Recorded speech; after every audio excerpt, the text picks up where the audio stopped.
and can you hear me? And I'm a physical therapist, massage therapist, movement coach, basically, and a nerd. I spent the last 18 years working with people with injuries and chronic pain, and I myself had several issues, chronic back pain for 5 years, vertigo for 5 years, and a broken neck a couple of years ago. In traditional physical therapy settings, we usually have set protocols, and we usually target the injured body side. The set protocols are based on biomechanical principles, and when we use those principles, set protocol for hip replacement, knee replacement, the injury, the success rate is usually about 60% if the patient is compliant. That was not the case in my practice because nobody was. I don't like 60% of success rate in my life, not in any part, definitely not in my professional life. So I needed to do something a little bit deeper. Curiosity, frustration, and pain drove me to study the brain and the nervous system much deeper, and started to apply neuroanatomy to all my practices. So I'm looking at the body from the brain and the nervous system perspective, not from biomechanical perspective. So we're going to go through a couple of things. First, we're just going to look at what pain is.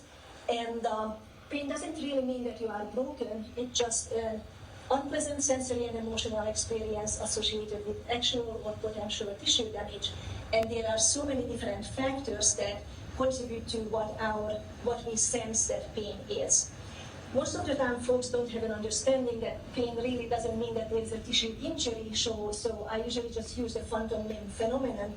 When there is a missing limb, an arm or a leg, the person still feels pain in the missing limb. And why is that? Because the cortical representation of the missing body part is still active, neurologically active. The neurons are firing, actually it's firing. So pain is basically mismatch in the brain. We need to look at how the brain works to get to the point what I want to say. The brain does three things, very simplified.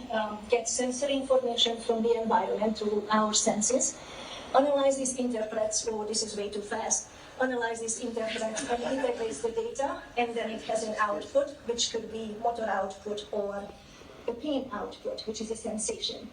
The brain and the nervous system has several different ways to modulate and alter the pain, and we all know about that, but what we don't know is there is a structure inside the brainstem that has not been recognized yet as a pain modulator, and that is the pontomedullary reticular formation. We know certain functions of the PMRF, which is the functions essential for survival, heart rate, respiration, swallowing, gagging reflex. But what we don't know is the PMRF is actually in charge of modulating the pain in the entire body. So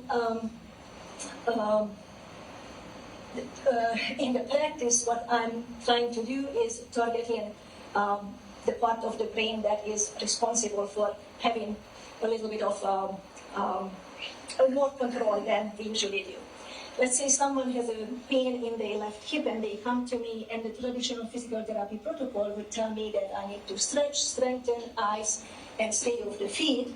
But I just want to show you how the link between that PMRF, the pain, and the movement would help if we focus on the PMRF. So how does movement happen? In order to be able to move the left side of the body, the right brain has to be in charge. The right frontal lobe, the motor cortex, has to do three different things at the same time. It sends a movement plan to the left cerebellum, it's basically a blueprint, and then it also sends a motor command to the left side of the body, the hip muscles, to be able to move the hips. That motor command is about 10% of the output from the frontal lobe.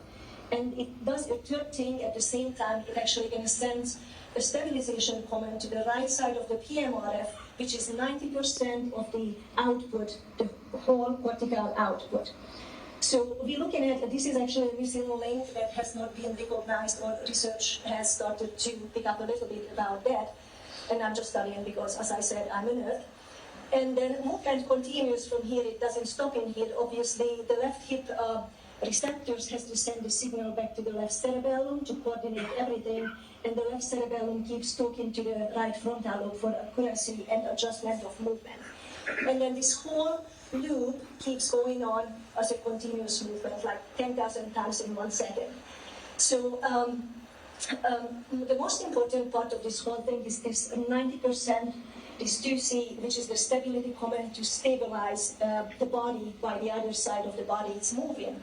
And with the 10% of output, with the traditional PT, what we do is we just target that 10%. We really bang on that left hip with everything that we can have. My question is, why don't we start doing and targeting the PMRF that has 90% of the cortical output and full control of how the body perceives pain? I like results. I want to go where I can be and as fast as I can and get longer lasting results. Now, how can I target the PMRF? What lives in there? Our cranial nerves 3 to 12 lives in the PMRF, and those are our senses. That is our vision, equilibrium, swallowing, touch, proprioceptors, etc. So if we clear up the sensory input and we organize the sensory system, the input sensory system much better, we can have a much better effect on the whole cortical input. That in the meantime, when we look at the movement, it will affect that 90% output and also pain perception. We need to have a huge paradigm shift in here. If we can, as Gabor said at the very beginning, we are revolutionaries in here. If we keep thinking the old way, there is no way that we can actually get better, faster results in injury rehabilitation and chronic pain. And this is what I'm all about it. I don't think any orthopedic injury can be rehabilitated without full sensory rehabilitation and without applying neuroanatomy to movement. And I just opened my studio in January 1st in downtown Boston, so please come and look at me.